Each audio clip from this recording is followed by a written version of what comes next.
sarapan belum Bu? Udah pada buka juga ya. Alhamdulillah. Alhamdulillah wa syukrulillah ala ni'matillah wa la hawla wa la quwwata illa billah ma ba'du. Wa qala ta'ala a'udzu billahi minasyaitonir rajim. Bismillahirrahmanirrahim. Innal ladzina amanu wa 'amilus solihati kanat lahum jannatul firdausi nuzula khalidina fiha la yabghuna anha hiwala. Qul law kana al-bahru midadan li kalimati rabbi lanafidal bahru qabla an tanfada kalimatu rabbi walau ji'na bimithlihi madada. Shadaqallahul 'azim. Alhamdulillah, atas izin Allah kita bisa silaturahim setelah beberapa lama saya nggak kesini ya. Kemarin juga sempat diundang, cuma waktunya nggak ketemu, sehingga alhamdulillah baru hari ini kita bisa silaturahim. Mudah-mudahan ibu-ibu semua oleh Allah dipanjangkan umurnya, diberkahi kehidupannya, diberikan kemudahan dalam melakukan kebaikan, insyaallah, amin ya rabbal alamin. Ibu-ibu yang dirahmati Allah, salah satu yang harus dinikmati dan disyukuri adalah salah satu rasa betapa kita nikmat dalam duduk di majelis ilmu. Karena nggak semua orang itu dikasih nikmat untuk bisa merasakan enak dan nikmat duduk di majelis ilmu. Dan nikmat ini bagian daripada halawatul iman, bagian daripada nikmat iman yang kita miliki. Di antara kita bisa merasakan nikmatnya iman adalah di saat kita duduk di majelis ilmu, kita merasakan ketenangan, kenikmatan, ada hamasyah, ada semangat. Maka sejatinya kita sudah memiliki yang namanya halawatul iman. Karena kata Nabi, orang-orang kafir Quraisy, orang-orang kafir musyrikin itu kalau tahu bagaimana rasanya nikmatnya jadi orang yang beriman, maka mereka akan rela membelah dada-dada kaum muslimin hanya untuk meminjam sebentar saja, ingin merasakan bagaimana nikmatnya jadi orang mukmin. Nikmatnya orang yang sedang sholat, nikmatnya orang yang sedang ngaji, itu tidak semua Allah kasih kepada setiap orang. Maka syukur yang paling derajatnya paling tinggi di pagi ini, kita bersyukur kita di antara hamba-hamba Allah yang Allah kasih kenikmatan berupa nikmat duduk di majelis ilmu. Tadi itu kita jadi baca Quran dulu ya. Selain daripada kenikmatan yang Allah berikan kepada orang yang diam di majelis ilmu ya. Hafat bihilmul malaika, nazalat ilahimus sakinah. Allah berikan ketenangan, Allah berikan rahmat. Kemudian malaikat Allah turunkan, kemudian malaikat itu disuruh lapor ke Allah siapa saja yang duduk di majelis ilmu. Secara gembira malaikat menyampaikan kepada Allah Subhanahu wa taala. Maka jangan sampai Allah mengambil nikmat ini yang sudah biasa kita rasakan, kemudian Allah ambil. Karena ketika seseorang kemudian sudah merasakan nikmatnya duduk di majelis ilmu, kemudian Allah cabut, maka itu tanda-tanda suul khatimah. Auzubillah. Dulu ibu ini rajin, dulu orang ini rajin ngaji. Kok tiba-tiba kok udah masa dia kosong waktunya? Dulu waktu sibuk dia rajin banget. Kan kita biasanya normalnya kalau lagi sibuk kita nggak sempat ngaji, udah pensiun baru kita rajin ngaji. Tapi ada orang yang waktu sibuk mah dia nyempetin, waktu luang dia setelah pensiun malah nggak mau ngaji. Nah ini salah satu diambil kenikmatan oleh Allah, dan ini bagian daripada kenikmatan iman. Saya yakin ibu-ibu ini pasti punya kesibukan masing-masing. Yang sudah jadi nenek-nenek ngurusin cucunya biasanya kan. Yang sudah ibu-ibu pasti ngurusin anak, antar jemput segala macam. Sama yang dilakukan oleh istri saya juga sama. Maka nikmat ini begitu luar biasa Allah titipkan kepada kita, sehingga kita mampu melangkahkan kaki kita duduk di majelis ilmu. Maka nikmat yang tiada terhingga itu nikmat bisa duduk di masjid. Walaupun kadang-kadang 10 jam pertama duduknya masih bagus ya kan, 10 menit pertama, 20 menit kedua biasanya udah mulai geser, gak ada masalah. Karena nanti itu katanya kaki yang bergeser gara-gara pegel duduk di ilmu itu akan menjadi saksi, al-yauma nakhtimu ala afwahihim wa tukallimuna aydihim wa tashhadu arjuluhum. Kaki ini yang pegelnya akan jadi wa tashhadu arjuluhum, akan menjadi saksi nanti. Walaupun duduk, oke lah 30 menit masih kuat nih liatin ustaz, dengerin ustaz. 30 menit berikutnya ngantuk, gak ada masalah. Karena itu mata yang ngantuk akan menjadi saksi nanti. Al-yawma nakhtimu ala afwahihim wa tukallimuna aydihim wa tashhadu arjuluhum. Jadi nggak ada masalah.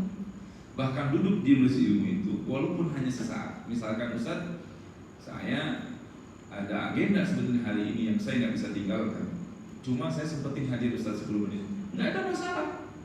Karena kata Nabi hadisnya mengatakan, barang siapa yang duduk di majelis ilmu walaupun sesaat. Ini sesaat ini kan maknanya umum ya. Sesaat ini maknanya bisa 10 menit, 5 menit, 1 menit. Kata Nabi, khairu min qiyamin lailin wa lailah. Itu lebih baik daripada kita sholat bangun malam semalaman suntuk. Dan gak ada yang kuat Pak, sholat semalaman suntuk.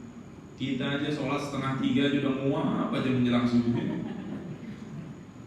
Nah, duduk di majelis ilmu ini lebih utama daripada itu. Kenapa? Karena duduk di majelis ilmu ini akan menjadi sumber inspirasi dan sumber motivasi untuk melakukan kebaikan yang lain.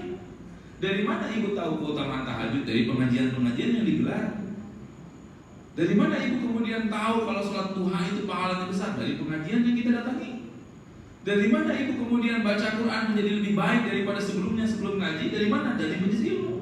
Maka kata Nabi, duduk di majelis ilmu walaupun sesaat itu lebih baik daripada ibadah sehari semalam suntuk. Dan gak mungkin kita sehari semalam suntuk. Saya sudah nyoba Pak. Tetap aja jam 11 udah gelisah aja dulu gitu. Kita ada kegiatan waktu itu, pengajian, zikir segala macam. Bener ada aja. Istilahnya ada rehatnya 30 menit, ada rehatnya 1 jam, ada rehatnya 2 jam. Bahkan ketika kita umroh di Haram ya, tetap aja luar biasa ikut. Jadi tetap ada jeda yang kita butuhkan dan kita nggak kuat sehari semalam itu ibadah tanpa. Nah, dengan duduk di ilmu ini ada namanya kuantum percepatan pahala. Maka mudah-mudahan Allah senantiasa tidak mengambil nikmat ini dari ibu-ibu semua, dari saya juga. Semoga Allah titipkan iman ini supaya kita bisa merasakan bagaimana halawatul iman, nikmatnya iman yang kita miliki. Bu, kalau pengen tahu indahnya iman yang dimiliki oleh seseorang, itu lihat penduduk di Gaza. Penduduk di Gaza itu nggak ada ketakutan mau mati besok itu. Justru mereka ketika menemukan suaminya meninggal, anaknya meninggal, mereka tersenyum karena dia menemukan suami dan anaknya mati dalam keadaan syahid, tersenyum. Itu kenapa? Karena halawatul iman, manisnya iman, nikmatnya iman udah mereka rasakan. Coba, mereka tuh nggak tahu besok masih hidup atau enggak. Makanya ketika wanita-wanita muslimah di Gaza ditanya, kenapa engkau selalu menutup aurat walaupun di dalam rumah? Karena kami tidak tahu kapan akan mati. Kami ingin hanya ketika jasad kami diangkat oleh pemuda-pemuda yang masih hidup, kami dalam keadaan menutup aurat. Artinya mereka sudah siap mati. Kenapa? Karena mereka sudah tahu nikmatnya iman, bahwa wal akhiratu khairul laka minal ula, bahwa akhirat itu lebih utama, lebih indah daripada dunia di Gaza itu. Luar biasa.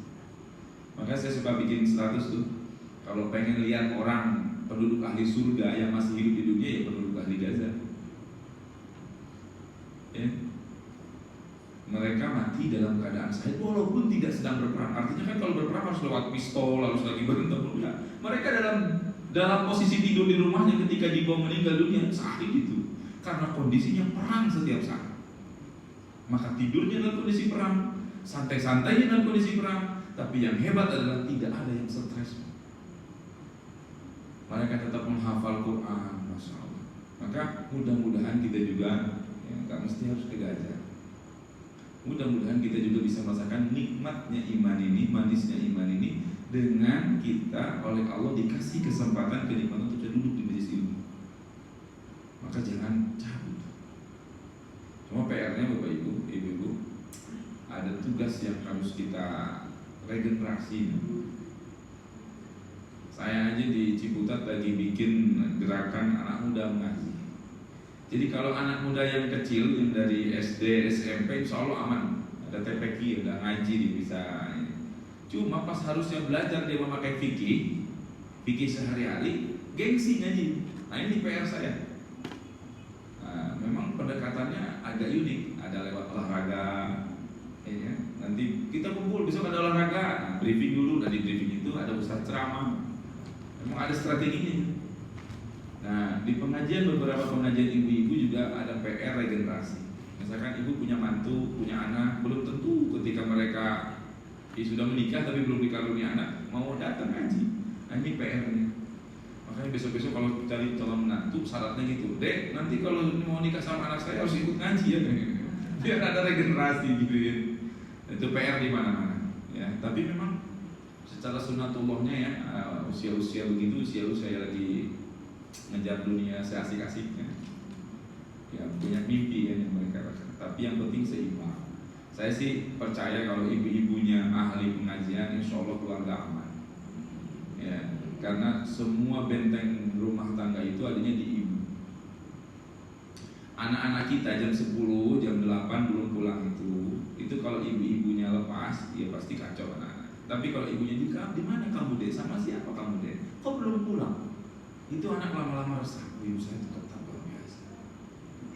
Bapaknya malas sholat, bapak sholat. Aduh malas pak, baru pulang lah nanti aja.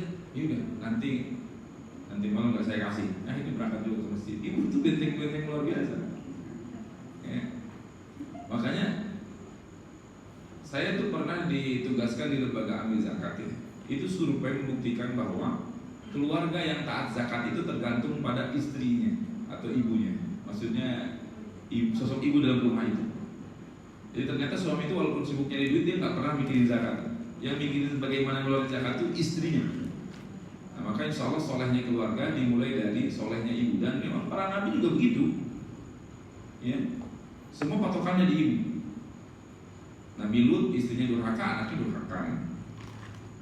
Benar nggak?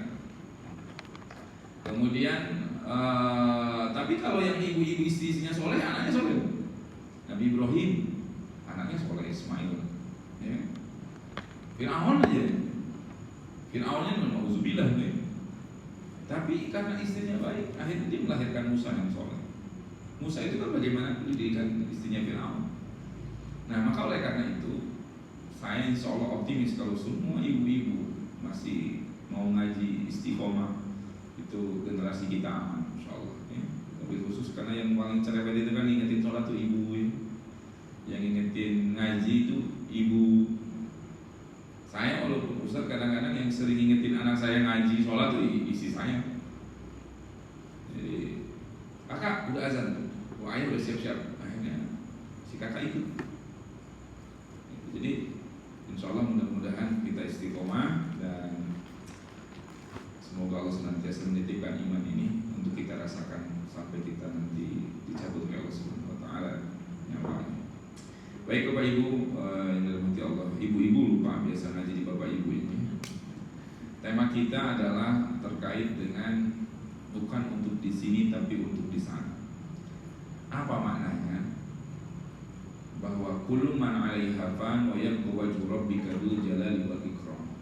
Alam dunia ini akan ada akhirnya.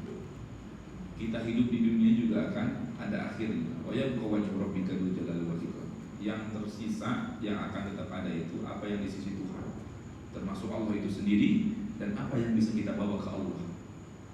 Makanya ada orang sekarang lagi banyak ngetren namanya bikin foto, bikin video gitu sama suaminya, insya Allah until jannah. Ya kan? Anak-anak muda sekarang begitu, padahal sholatnya enggak, until jannah. Ya. Tapi nggak apa-apa, karena kita harus tetap husnuzon. Ketika lihat orang belum taat itu, jangan merasa kemudian kita menjadi paling taat. Ini salah juga. Coba kita berpikir yang positif-positif, ibu-ibu. Saya tuh kalau ada orang bawa jamaah umroh atau haji, foto-foto mulu. Saya positif aja, Bu. Jangan berpikir kalau dia itu riya. Ya. Pertama, saya positif thinkingnya adalah wajar kalau orang datang ke Mekah itu foto-foto, karena memang menunggu haji di Indonesia itu sangat lama. Yang kedua, biayanya juga cukup tinggi untuk haji plus dan muroda. Jadi saya anggapnya positif aja. Mungkin bagian daripada tanda syukur. Nah, tanda syukur orang tuh beda-beda. Kalau ibu-ibu itu habis makan banyak, selesainya itu foto-foto. Mungkin itu bagian dari wujud syukur dia.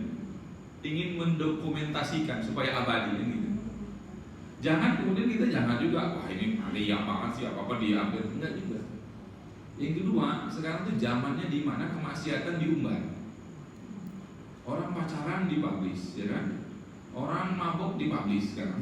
Orang judi dipublish. Orang maksiat dipublish. Nah itu kalau kita nggak kantor dengan kebaikan-kebaikan kayak ngaji, nggak diupload, nggak apa itu, maka semua media sosial akan dipenuhi oleh kemaksiatan yang diviralkan. Kebaikannya nggak ada. Tapi hikmahnya dari orang-orang yang kemudian membuat video, foto di Mekah, berapa banyak orang kemudian tergerak karena lihat Instagramnya, lihat Facebooknya, kemudian mau berangkat haji, mau berangkat umroh. Yang selama ini kita dengar kalau umroh itu, wah kalau kita dulu maksiat bakal dikepret malaikat di sana gitu ya. Tapi ternyata ini temen gue juga error dulunya, tapi kok baik-baik aja di Mekah akhirnya kan, malah bisa selfie, akhirnya orang jadi mau berangkat. Jadi coba kita berpikirnya itu positif aja. Urusan benar dan tidak urusan dia dengan Tuhan kan, urusan dia dengan Allah. Urusan kita itu bagaimana menangkapi kita secara husnuzon sama dia. Paham ya? Jadi jangan juga mau berangkat ngaji nggak apa-apa. Saya bilang bikin status saja ngaji Nurul Qalbi. Siapa tahu ada tetangga, oh ibu itu suka ngaji ternyata. Nanti besok-besok nanya, bu itu emang ada pengajian di Nurul Qalbi? Iya. Akhirnya jadi mengaji. Cuma memang menjaga hati ini emang agak sulit. Karena katanya ria ini seperti titik hitam di batu hitam malam hari, agak mudah tergelincir gitu ya. Tapi bagaimana caranya supaya kita tidak terjebak ria? Ya, pertama niatkan ini syiar dan dakwah. Yang kedua berlindung kepada Allah dari ria. Selesai. Sisanya serahkan sama Allah.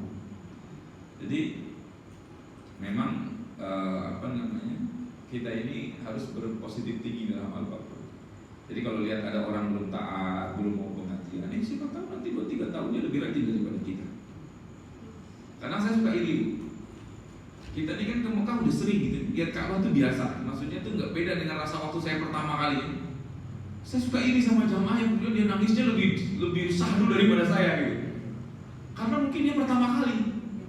Dia mikir di kepalanya, ya Allah saya ini sholat masih telat-telat, ngaji juga masih berantakan, bacaan Quran masih salah-salah. Tapi kau izinkan aku datang ke Baitullahmu ya Allah. Nangis dia berasa itu lebih indah rasanya ketimbang orang yang udah berkali-kali datang ke Baitullah seolah-olah dia menganggap bahwa dia datang diundangi ke Baitullah itu mulia. Bisa jadi ada orang yang bolak-balik ke Baitullah itu bukan karena mulia, ya karena Allah maha baik aja pengen bersihin dulu dosanya, bukan karena jadi sebuah penghargaan dia datang ke Baitullah. Nah artinya apa? Berbaik sangkalah sama orang. Jangan kita ini jadi ahli pengajian tapi dikit-dikit nih ada orang nggak ngaji kita ngerasa lebih baik daripada yang nggak ngaji, belum tentu kan gitu. Maka mudah-mudahan nikmat ngaji itu jangan dihilangkan oleh Allah Subhanahu Wa Taala. Nah kehidupan ini sementara, dunia ini katanya tempat kita meninggal, bukan tempat kita tinggal. Karena sejatinya akhiratlah tempat kita tinggal. Karena akhirat itu lama. Ukuran dunia itu nggak ada sebanding dengan ukuran akhirat. Bayangkan, dari sejak Nabi Adam itu belum ketemu sama negeri yang namanya akhirat. Mereka semuanya masih di alam barzakh. Benar? Dan akhirat itu nggak ada ujungnya nanti. Jadi akhirat itu baru dibuka setelah hari kiamat, yaumul hisab baru dibuka hari akhirat. Jadi ahli-ahli mayit ini sekarang itu sama namanya di alam barzakh. Saya tidak kurang sepakat dengan nama istilah alam kubur karena ada orang meninggal nggak dikubur. Ini kan ada yang tenggelam, ada yang misalkan kayak di Gaza itu hancur badannya. Tapi mereka itu ruhnya ada di alam barzakh namanya. Alam barzakh ini alam gaib yang nggak bisa kita lihat. Maka sebenarnya kita kadang-kadang gara-gara film horor di Indonesia fenomenal gitu ya, akhirnya kita terjebak kalau orang meninggal itu bisa gentayangan. Sebenarnya orang meninggal itu nggak bisa gentayangan. Karena kalau dia dapat nikmat dari Allah maka dia akan sibuk menikmati nikmatan hidangan dari Allah berupa nikmat barzakh. Dan kalaupun dia dapat siksa dari Allah Subhanahu Wa Taala berupa siksa barzakh, maka dia boro-boro bisa lari-larian, bisa pergi-pergian, ya. Maka dia akan sibuk dan lelah karena siksaan yang Allah berikan berkat daripada amal perbuatan dia selama di dunia. Jadi nggak ada. Adapun yang suka ini itu jin aja. Ya, ada yang menganalisa namanya jin korin. Setiap orang itu ada jinnya. Wallahu a'lam ya. Karena sejatinya orang yang mampu melihat jin sebenarnya dia udah kesurupan sendiri. Karena orang apapun ustadz yang bisa ruqyah sebenarnya dia harusnya nggak bisa lihat jin. Gitu ya, karena jin itu beda alam dengan kita. Bagaimana Ustaz yang bisa lihat jin? Dia sebenarnya udah kerasukan jin sendiri, karena sejatinya beda alam. Nah, oleh karena itu, kalau kita hidup kemudian hanya memikirkan dunia, rugi kita, karena dunia ini hanya sementara. Hari ini saya dapat kabar sahabat saya Ustaz Bukhari Mukhtar, salah satu kepala sekolah di Al-Azhar, itu meninggal dunia. Padahal masih muda, mungkin sama saya di atas beda 6 tahun 7 tahun pagi ini. Mendadak ya, tiba-tiba masuk rumah sakit, masuk ICU, meninggal dunia. Mudah-mudahan Allah ampuni dosa-dosa beliau, kemudian Allah tempatkan nanti di surganya Allah Subhanahu Wa Taala. Beliau salah satu teman saya, sahabat saya, teman S3 juga. Itu luar biasa, pemahaman agamanya bagus, penyampaiannya bagus, tapi ternyata Allah lebih sayang sama beliau. Nah, jadi kalau kita hanya mikirin dunia, sayang.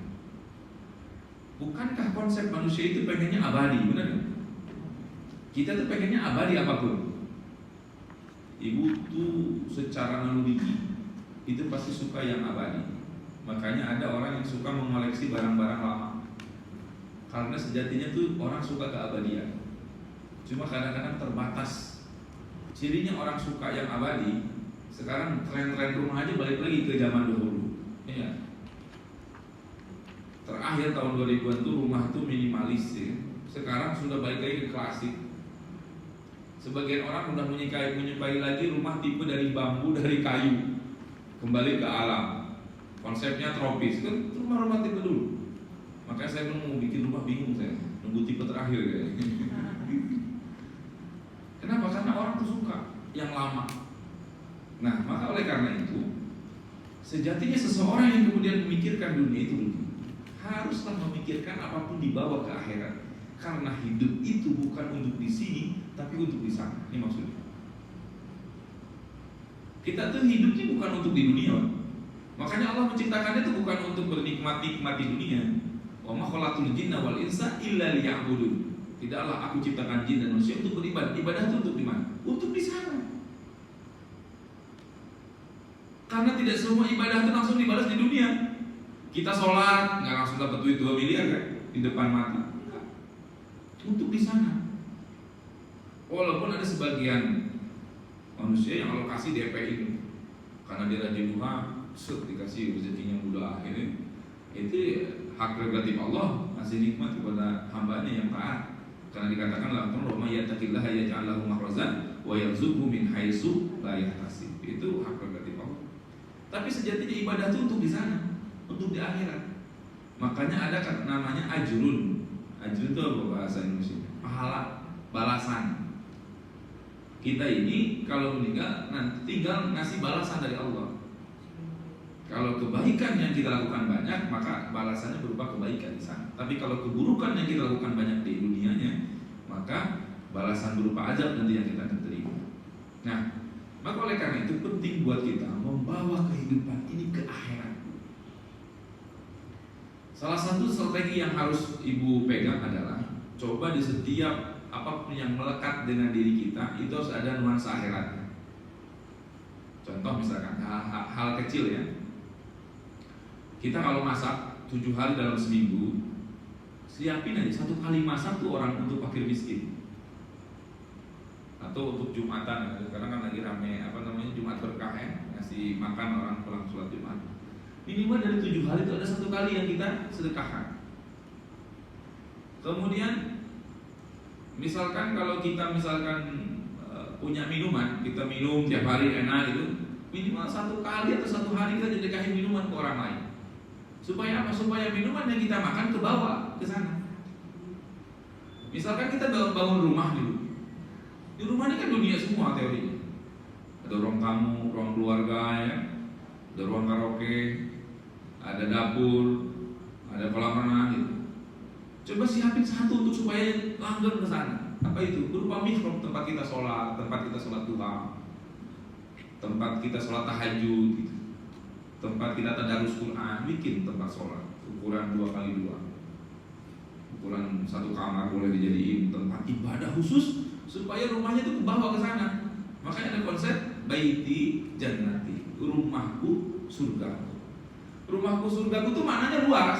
Ada yang membuat kemudian suasananya seperti surga karena lihat suaminya soleh, si suami lihat istrinya soleha, di dalam rumahnya semuanya ahli sholat, ya kan? Di situ sering tiap hari baca Quran, itu namanya rumah serasa di surga. Tapi boleh juga kita mengartikan supaya rumah kita kebawa ke surga. Nah, ini sama seperti dalilnya tentang raudhah. Nah, ini kan dalil tentang raudhah ini kajiannya panjang. Jadi raudhah itu ada yang mengartikan dalam hadis Nabi itu memang nanti satu tempat di surga yang ditaruh di dunia. Jadi itu raudhah akan dibawa ke surga. Tapi ada juga yang mengatakan bahwa di raudhah itu bagian daripada surga. Jadi ada surga yang ditarik ke dunia jadi raudhah, ya kan? Antara ma baina minbari wa baiti wa minbari raudhatun min riyadil jannah. Ada juga yang mengatakan bahwa orang-orang yang tinggal di situ itu memang tempat bagian daripada yang nanti di alam akhirat itu jadi surga. Jadi satu sisi yang menganggap bahwa ini surga nih Pak, diambil tempatnya dipindahin ke situ. Tapi ada satu juga sisi yang menafsirkan bahwa itu bagian daripada surga. Nanti letak surga itu di situ. Maka orang-orang yang datang ke raudhah itu berharap surga yang pernah kita dudukin, sholat di situ, raudhah itu kita akan ketemu lagi karena ya Allah, aku pernah menginjakan kaki di sini, maka injakan kaki juga aku ketika nanti di surga dengan raudhah yang sesungguhnya.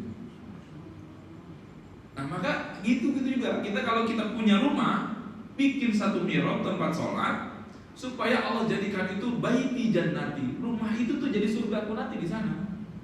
Suasananya mungkin lebih indah, tapi suasananya, kesempatan menikmatinya, nikmat tuh merasakan sepertiga malam kita nangis sama Allah, curhat sama Allah, ya.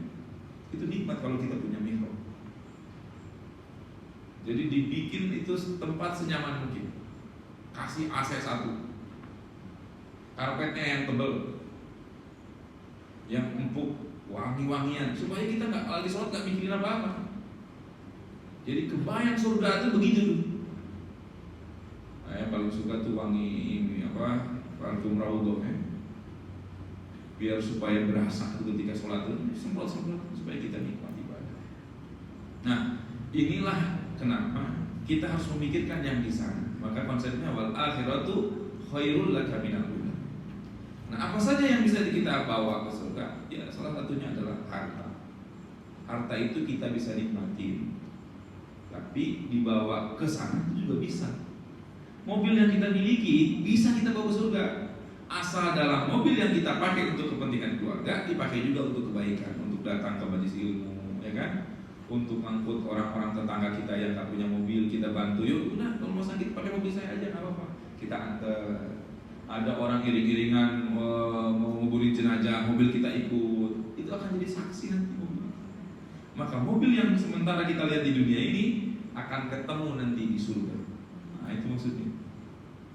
Jangan mobil ini hanya untuk kepentingan keluarga saja, jalan-jalan aja, tetangga nggak pernah. Mungkin ada tetangga yang mohon maaf ya, atau saudara punya mobil tapi saya nggak pernah naik, buat apa punya saudara kaya.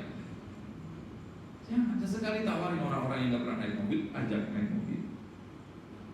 Saya kalau pulang kampung begitu, atau di Ciputat kan hampir semuanya punya mobil. Tapi kalau pulang kampung itu gak semua tetangga kita segala macam punya mobil. Maka saya suka ajak. Nah, misalkan saya pulang di bulan ini ngajak tetangga yang sebelah kanan, ibu ini gitu ya, sama keluarganya. Saya ajak makan tuh ke tempat apa makanan Sunda kayak pinggir setu, terus ikan bakar, udah kita traktir. Nah akhirnya itu efeknya apa? Ketika ada apa-apa orang itu jadi loyal sama keluarga kita. Padahal kita niatnya takutnya kita apa ya istilahnya milaraan kalau bahasa orang Sunda, bikin iri orang. Tapi kalau mereka merasakan nikmat yang kita punya, mereka insya Allah akan bersyukur. Oh mudah-mudahan Pak Haji ini makin maju, orang kita kalau dia maju mas saya juga dapat nikmatnya gitu. Nah maka dalam harta itu harus ada untuk yang bisa dibawa ke sana. Sebagai argumen nanti, ya Allah mana kendaraan yang saya miliki? Karena ketika saya di dunia saya punya kendaraan, saya suka mengantar-antar saudara-saudara saya yang susah. Saya suka ngajak tetangga saya suka datang ke pengajian. Saya kalau ada orang meninggal saya ikut mengantarkan lewat mobil saya. Mana kendaraan saya? Nah kalau itu nggak ada kita hujah untuk minta sama Allah. Begitupun dengan rumah kita. Maka jangan bikin desain rumah tuh jangan yang dikit-dikit kotak gitu ya. Ada rumah tuh ruang tamu kotak lagi, ruang ini kotak lagi. Bagus tuh rumah tuh ngomplong aja kecuali kamar. Supaya apa? Niatnya, saya ditanya sama jamaah, Ustaz kok rumah ini tengahnya ngomplong besar begini? Saya bilang buat pengajian.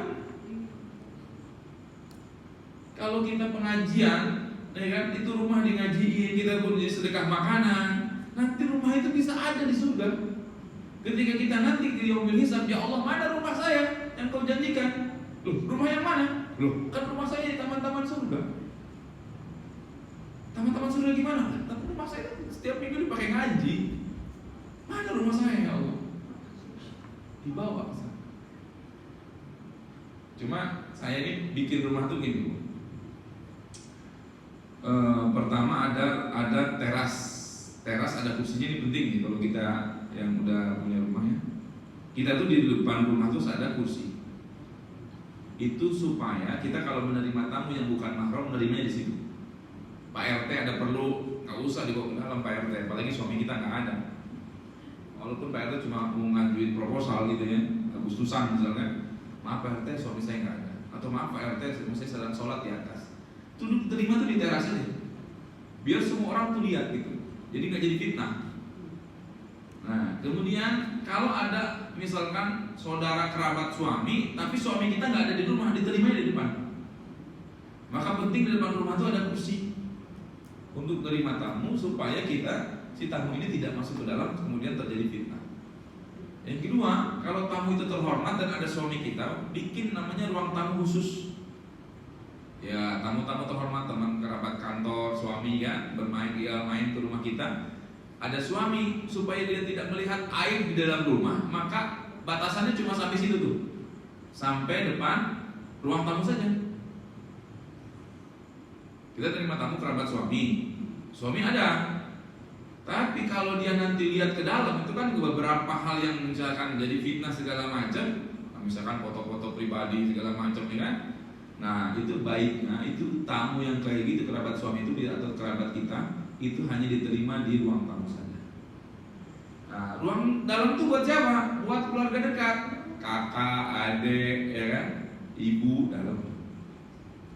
Nah kalau saya tuh kamar saya aja nggak bisa dimasukin oleh mertua, nggak bisa, sama ibu saya nggak. Jadi kamar tuh hanya dimasuki oleh saya dan istri saya. Kemudian anak saya yang masih kecil, yang udah besar udah nggak boleh. Karena itu untuk menjaga muruahnya. Untuk menjaga muruahnya. Rumah itu ada batasan-batasannya. Nah, tapi kan kalau pengajian kan dikondisikan, ya kan? Ruang tamu sama ruang tengah ya steril, keluarga ya yang buka apa namanya membuka aurat sampai ke burung di atas semua. Gitu. Jadi atau di kamar semua nggak boleh keluar. Ini supaya rumah kita ini terhindar dari fitnah. Ini kadang-kadang mohon maaf ada tamu ya. Padahal suaminya nggak ada, masukin ke dalam. Akhirnya ada orang pas dia lihat keluar ada bapak-bapak diantar sama istrinya dipotong dari jauh, jadi fitnah, ya kan? Padahal cuma nerima baik-baik. Tapi karena etikanya dia nggak tahu, maka jadi fitnah. Maka kalau ada tamu yang bukan muhrim kita atau mahram kita, itu diterimanya di luar. Ya, jangan masukin tamu sembarangan, apalagi nggak ada suami, itu fitnah. Maka bikin rumah tuh kayak begitu. Tapi kalau bagus tuh bikin rumah tuh tengah ruang keluarganya plong besar supaya buat pengajian. Ustaz saya mah rumahnya ruang tengahnya nggak besar, tapi depan rumah saya luas, ya nggak apa-apa. Ini bagi sebagian orang kan kadang-kadang jalannya sempit, nggak bisa kalau pengajian nggak bisa buka tenda. Nah, maka bisa masuk semua ke rumah gitu, masuk di tengah rumah. Tapi kalau kira-kira ini luas di halamannya, ya nggak ada masalah. Kalau memang tidak menyiapkan untuk pengajian di dalam, bisa untuk di luar. Nah oleh karena itu, ibu-ibu, ada satu unit atau bagian dari rumah yang itu tuh bisa menjadi surga kita di sana. Termasuk misalkan menyiapkan sejadah di tiap kamar anak-anak kita. Jadi pertama kali waktu saya bikin rumah itu untuk bikin kamar anak-anak itu, ya pertama adalah meja belajar. Walaupun dia masih TK, tapi saya bikin meja belajar untuk menstimulus dia kalau apapun harus belajar, harus baca. Jadi habis maghrib itu, jadi kan asar dia ngajinya dulu. Ini saya bikin aturan sama anak saya. Kalau ngaji itu habis asar, sampai menjelang maghrib. Nah kalau habis maghrib itu dia belajar, sambil sekaligus dia bikin absen jadwal pelajarannya. Jadi dia tidur udah beres, besok pagi udah beres semua tuh. Ibunya nggak pusing karena anaknya habis belajar. Nah aturan-aturan itu juga harus dibuat. Termasuk salah satunya adalah sejadah buat anak kita sholat. Gitu. Termasuk saya copy itu doa sholat duha sama doa sholat tahajud, atau saya taruh bukunya yang ada buku doa tahajud sama doa duha, supaya anak-anak itu terbiasa. Nah, berikutnya misalkan handphone juga harus dibawa ke surga, dibawa ke sana. Jadi handphone tuh kalau biasanya kalau ada grup-grup, saya biasanya kalau ada grup tuh saya perhatiin dulu, kan ada kadang tiba-tiba invite aja gitu, apalagi invite grup politik ya. Wah udah pusing ya, udah macem-macem. Yang merusak mindset saya dan pikiran saya lebih baik biasanya saya keluar. Atau di situ misalkan ada salah satu anggota grupnya yang apa-apa di-share gitu. Saya marah-marah tuh. Ada grup musola, saya diundang. Ada bapak-bapak udah tua, ngirim hal-hal yang nggak patut gitu. Misalkan foto perempuan nggak pakai kerudung, muka aurat, nyiapin kopi gitu. Padahal itu di grup musola. Terus saya bilang, ini mohon maaf, di grup musola, izin saya keluar. Karena hal-hal yang nggak penting tuh ini. Kalau grupnya RT, bercandaan boleh tuh. Ada tempatnya. Grup RT itu kan untuk guyup keluarga. Tapi grup pengajian, grup musola, hal-hal yang nggak pantas tuh harus tahu tempatnya.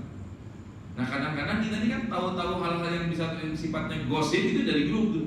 Maka saya biasanya keluar karena untuk merubah mindset saya tetap normal, netral gitu.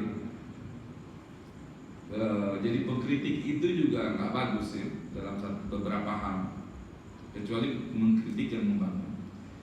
Nah kemudian berikutnya rumah tangga. Rumah tangga tuh bisa dibawa ke sana, karena Al-Quran aja menyuruh kita untuk angkusakum wa ahlikum nar, jagalah diri kalian dan keluarga kalian dari api neraka. Artinya rumah tangga kita harus dibawa ke sana. Rumah tangga seperti apa? Rumah tangga tentunya yang menjaga sholatnya, ya kan? Yang ada ngajinya di dalam, yang suami istrinya saling nasihati. Oh saya bukan ustadz yang anti kritik, saya sering dikritik sama istri saya. Pernah, belum lama saya ceramah di majelis taklim dekat rumah, speakernya kenceng sampai kedengaran ke rumah. Saya itu bercanda. Saya bilang saya punya dulu cicilan. Temanya itu tentang supaya jamaah menghindari riba, pinjol sama bangke itu? Bank keliling. Jadi saya bilang sama bapak itu, ajarkan istri kita itu untuk menerima apapun pemberian dari suami konak. Karena kadang-kadang ekspektasi ibu-ibu ini lebih tinggi gara-gara lihat medsos.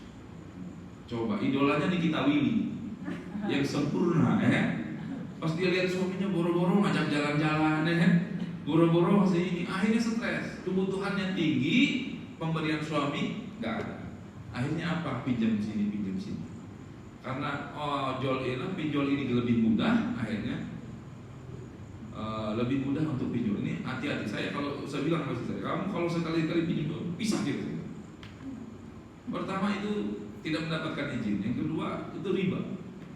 Ada ustadz datang ke saya dari asar ya, jam habis asar dia silaturahim, ngobrol kita sana sini. Udah maghrib ya udah kita sholat berjamaah. Habis maghrib saya ajak makan, habis makan isya sholat berjamaah lagi ya. Sampai jam 10 nih kok ustadz nggak pulang-pulang gitu. Nah ternyata gara-gara mungkin ada istri saya di dapur, takut kedengeran obrolannya. Pas istri saya udah jam 10 pamit mau tidur duluan, baru ngomong, ustaz saya itu ada masalah. Masalah apa? Istri saya terjebak pinjol. Bagaimana saya ustaz? Sisi lain saya ustaz, tapi istri saya pinjol. Dan pinjamnya bukan kecil ustaz, sekian puluh juta gitu, hampir ratusan juta. Allah, ternyata dia curhat itu gitu, mau minta pendapat saya. Di sisi lain saya mau cerahin dia, ustaz gimana anak baru lahir itu jadi ustaz juga bebannya berat. Karena ustaz itu level ujiannya juga level ujian ustaz itu. Pantesan saya bilang itu nggak pulang-pulang, bertamu lama belum, obrolan sampai udah habis gitu kan. Biasanya tuh ya sampai maghrib atau sampai isya, ini jam 10 nggak pulang-pulang gitu. Nah hati-hati, kita ini harus belajar qanaah jadi seorang istri. Saya ceritalah sama jamaah, saya bukan orang yang nggak punya utang. Saya pernah punya utang, saya nyicil rumah, saya bilang nyicil rumah itu Ciputat itu. Kemudian saya setiap hari berdoa, ya Allah jangan sampai kita ini terjebak dalam hutang, ya. Allahumma inni a'udzubika minal ajzi wal kasal wal jubni wal buhri wal faqri wal kufri wal fusuq wa na'udzubika min ghalabatid daini wa qahri rijal. Nah, itu doa supaya kita tidak tertindih hutang. Nah, saya punya hutang. Sebelum nikah saya udah beli rumah, saya bilang. Nah, akhirnya saya doa pas nikah. Nikah saya kan saya cepat dadakan, seminggu lah saya persiapan nikah. Saya japri gitu, kolega, teman, jamaah, mohon keberkenan hadir, saya mau nikah, wah senang luar biasa. Tapi karena dadakan, ya undangannya dicetak, cuma nggak sempat nganter. Akhirnya saya fotoin itu undangan. Akhirnya tuh banyak juga mungkin jamaah yang gimana tuh nggak datang tapi minta rekening. Ya kan kalau rekening nggak mungkin 100.000 kondangannya kan. Akhirnya banyak yang transfer tuh 5 juta kondangannya. Utang rumah saya itu sekitar 270 juta lagi. Orang lain kalau nikah boncos, saya untung. Akhirnya saya lunas tuh gara-gara nikah, karena gara-gara nikah lunas tuh. Bercanda saya sama jamaah. Saya bilang nih kalau nikah tuh berkah, ada rezekinya nikah tuh. Maka perbanyaklah nikah. Bercanda tuh. Istri saya dengar pulang langsung WhatsApp saya lihat. Oh tidur di luar. Masya Allah saya bilang. Jadi ada ujian. Jadi istri ustaz juga agak berat. Padahal kita nggak ada niat, cuma gimmick aja, bercanda, gitu kan. Karena biasanya orang nikah itu kan nggak bilang-bilang nih. Saya tanya kenapa suami-suami yang nikah kan, kenapa ente nikah nggak bilang? Ustaz, bukankah nikah itu ibadah? Nah ibadah itu nggak boleh riya. Jadi gue saya bilang kata dia, sesat ini saya bilang. Hati-hati. Makanya kalau ada suami pendiam tuh hati-hati. Nah, jadi rumah tangga pun harus dibawa ke sana. Rumah tangga pun harus dibawa ke sana. Dengan cara apa? Masukkan nuansa Islami di sana, di dalam rumah tangga kita. Maka insya Allah kita akan ketemu dengan pasangan-pasangan kita. Jadi kalau ditanya Pak, bapak-bapak, Pak, nanti kalau di surga pengen pasangannya bidadari apa istri Bapak? Kebanyakan ternyata jawabannya pengen istrinya, Pak. Bu, kenapa coba alasannya? Bukan karena cantiknya loh, bidadari lebih cantik Ustaz, kata dia. Ternyata kalau saya minta kopi, istri saya udah tahu takaran kopi yang saya mau. Jadi gitu. Ya, kalau saya mau makan ini, istri saya lebih tahu bumbunya, rasanya dia udah cocok sama saya. Nah, kalau bidadari disuruh masak bagaimana Pak Ustaz? Kata dia. Nah, saya bilang gini, Bu, Pak, nanti Bapak punya bidadari. Terus bapak pengen pasangannya itu istri Bapak. Nanti istri Bapak itu akan jadi pasangan Bapak, tapi dia dengan wajah yang lebih cantik daripada di dunia.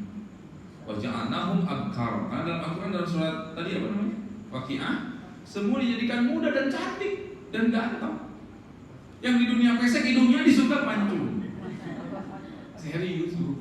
Di sini kan harus oplas, harus segala macam, mahal biayanya. Di surga otomatis jadi cantik. Suami kita yang sekarang Bapak dapat, Ustaz saya dapat suami ya Allah udah pendek, hitam, dekil juga. Di surga ganteng nanti. Karena itu surga itu wala ainul ru'at wala sami'at. Belum ada mata yang mampu melihat kenikmatan surga. Belum ada cerita yang lebih indah daripada cerita surga pada hakikatnya ya. Kenyataannya nggak ada yang mampu menceritakan nikmatnya surga. Maka semua kenikmatan itu ada. Bahkan ada orang nanya, polos, bagaimana Ustaz di surga nanti toilet kita sakit perut nggak? Nggak ada di sana tuh sakit perut, BAB itu nggak ada. Maka oleh karena itu semuanya akan menjadi nikmat. Maka rumah tangga jadikan rumah tangganya itu yang ada agamanya, yang ada Islamnya. Termasuk bentengin keluarga kita. Ini saya beberapa ini tuh sering dapat konsultasi dari jamaah ya. Termasuk kemarin ada jamaah haji yang saya bimbing itu. Saya bilang, Pak doanya apa? Cuma satu saya Pak Ustadz. Makanya saya mau ngobrol sama Pak Ustadz. Kenapa? Saya mau minta dibantuin doa sama Pak Ustadz. Saya bilang, apa? Jadi anaknya itu soleh luar biasa. Kemudian dia keterima kerja di daerah Morowali, di tambang gitu. Partner kerjanya non muslim, masih keturunan Toraja. Nah, Toraja itu agamanya apa ya? Ya pokoknya itulah non muslim ya. Nah anaknya itu suka karena anak yang dari Toraja ini baik banget. sopan, ramah, ya kan? Baiklah, ibunya ini udah ketemu. Cuma Pak Ustaz, itu kalau anak saya nikah dengan dia, itu si perempuannya ini dia termasuk keluarga Toraja yang taat. Kalaupun katakanlah nikah dalam agama Islam, pasti lama-lama balik lagi. Akhirnya saya bingung Pak Ustaz. Suami saya memutuskan untuk tidak, udah putus. Artinya, kalaupun ada potensi dia pindah agama, tapi dia tetap taat keluarganya. Akhirnya kata bapak tuh, kata suami saya, Pak Ustaz, enggak. Sudah saya bilang terbaik. Memang pas saya pulang, saya main ke rumahnya, anaknya tuh baik banget. Jadi ibunya itu nggak tega mau melarang bagaimana tuh. Karena anaknya itu soleh benar. Gak ada yang bikin kesal ibunya tuh. Punya gaji, ibunya dikasih, ya kan? Kemudian nurut, paling perhatian. Udah, kata ibunya, anak saya tuh baik banget. Maka ketika dia selama ini dia tidak pernah jatuh cinta. Gila jatuh cinta sama non muslim. Aduh, Ustaz itu PR saya besar. Nah, artinya kita juga harus mengajarkan dari sejak dini, mengajarkan kepada anak-anak kita bahwa nikah beda agama itu juga dilarang. Ustaz kan ada dalilnya ahlu kitab. Nah, ahlu kitab yang mana? Sekarang kitabnya juga ada perjanjian lama, ada perjanjian baru. Masa kitab direvisi firman Tuhan? Bukan, ahlu kitab itu yang asli, kitab Injil yang lama. Kalau yang sekarang nggak ada yang pasti. Maka saya bilang jangan berpikir tuh, oh beda agama, enggak, hukumnya zina. Dan kita akan melahirkan anak-anak yang beda agama dengan kita, nauzubillah. Maka penting buat kita itu menjaga keluarga kita. Salah satunya lagi ada beberapa jemaah. Dia kuliah di BINUS ya, yang di Rawabelong, Jakarta Barat. Begitu juga anaknya laki-laki, suka sama Chinese, agamanya non Muslim juga. Nikah itu benar, nikahnya pindah agama. Ini nikah secara Islami. Paling kuat sebulan, pindah lagi agama masing-masing. Tapi akhirnya karena saling cinta, anaknya gak mau pisah. Jadi dia ibadah hari Ahad dia ke agama lain, dianya sholat biasa Jumatan. Pas kumpul di keluarganya, ini cerita kakeknya. Pas kakeknya ngajak sholat dari cucu yang lain, Allah Akbar. Dia nanya setelah sholat, kakek itu tadi ngapain ya? Kok aku gak pernah diajarin begitu? Nangis bapak. Kesalahan saya Ustaz, karena saya tidak menanamkan nilai-nilai Islam dalam anak saya, sehingga anak saya kemudian saya tidak menyangka ada keturunan saya kemudian beda agama dengan saya. Makanya nilai-nilai Islam ini harus dijaga dalam keluarga supaya apa? Keluarga kita kumpul nanti di sana. Kalau beda agama nggak bisa, khalidina fiha abada finnar. Maka penting nilainya nggak bisa. Kita ini agama Islam dari A sampai Z, dari hidup sampai mati, dari bangun tidur sampai tidur lagi. Ini kan sekarang udah ada pemahaman sekuler namanya, sivilis, sekuler, pluralisme, ya kan? Menganggap semua agama sama. Beda. Saya kalau semua agama sama mendingan gak jadi Islam. Ngapain harus sholat subuh? Lagi sibuk-sibuk dagang rame sholat subuh. Lagi capek-capek harus sholat asar. Udah ngantuk harus sholat maghrib dulu, ya kan? Udah tertidur harus bangun sholat isya lagi. Coba. Jadi Islam tuh ribet banget kan? Kalau agama semua sama, saya udah paling duluan dah. Ibu pindah semua agama sama. Agama tuh beda. Gak bisa disamakan, gak bisa salah masuk. Yang penting baik Pak Ustaz. Gak gitu konsep masuk Islam, masuk surga itu bukan cukup baik. Kalau orang masuk Islam, masuk surga syaratnya baik. Jackie Chan itu paling baik. Jackie Chan tuh amalnya di mana-mana. Saya ke Aceh ada rumah Jackie Chan, kan? Kemarin ke Indonesia di Jackie Chan tuh, ya kan? Itu kalau syaratnya cuma amal soleh, berbuat baik, iya paling surga duluan. Tapi tidak dalam konsep agama kita. Iman dan Islamnya harus dibawa, baru amal soleh. Innal ladina amanu wa amilus sholihat. Innal ladina amanu dulu, baru amal soleh. Amal soleh tanpa iman gak bisa. Iman tanpa amal soleh gak bisa. Itu konsepnya. Nah kadang-kadang kita terjebak nih. Anak-anak kita dibolehkan yang pentingnya ketemu pasangannya baik dan berusaha. Orangnya lembut, gak marah-marah, ya nunduk, ketemu kita sopan. Gak gitu konsepnya. Maka cari pasangan anak-anak kita itu bukan nyari yang baik, nyari yang agamanya bagus, kemudian baik. Karena baik itu bukan syarat utama. SKCK aja bisa dipalsukan, ya kan? Masa baik bisa diberikan keterangan baik? Nggak bisa. Nah maka oleh karena itu penting kita membawa rumah tangga ini besar. Nah, bukan hanya di sini. Kemudian berikutnya anak juga bisa dibawa ke sana. Dikatakan wa'lamu annama amwalukum wa uladukum fitnah dalam Al-Qur'an ini. Al-Anfal ayat 28. Sesungguhnya amwal, harta kalian, aulad itu anak-anak, itu fitnah, ujian. Tetapi ayatnya wa annallaha indahu ajrun adim, Allah sembunyikan ayatnya. Tetapi di sisi Allah anak itu, ketika kita mengurus anak, ajrun adim, ada balasan yang besar dari Allah Subhanahu wa taala berupa pahala. Maka sabar-sabar dari urus anak ya. Saya kadang-kadang angkat topi lah sama orang-orang yang dikasih anak berkebutuhan khusus.